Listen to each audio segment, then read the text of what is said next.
হ্যাঁ, ডিবিতে মামুনুল হক আপনার ডিবি কার্যালয়ের থেকে তিনি বের হয়েছে।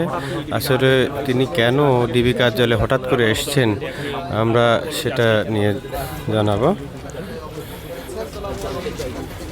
ইসলাম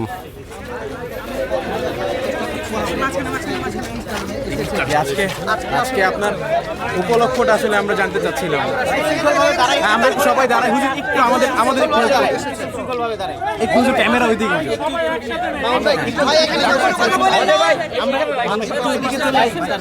ক্যামেরা তো পাবে না, ক্যামেরা তো পাচ্ছেন।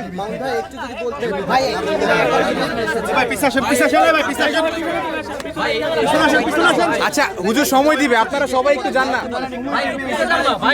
সুন্দরভাবে নেই, ক্যামেরা তো পাইতেছে না ভাই।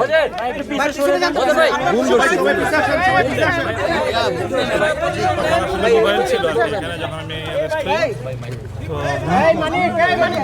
তো হিসেবে আমার একটা মোবাইল সেই মোবাইলটা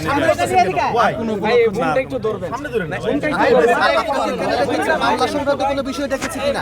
ভাই মাত্র আমাকে রাখেনি, আমি আসছিলাম মোবাইল নিতে। আপনি কেন এসেছেন? মোবাইলটা নিতে আমার ওই মামলা আলামত হিসেবে আমাদের কথা বলেন না ভাই। ভাই মামলা করলে কেন হবে?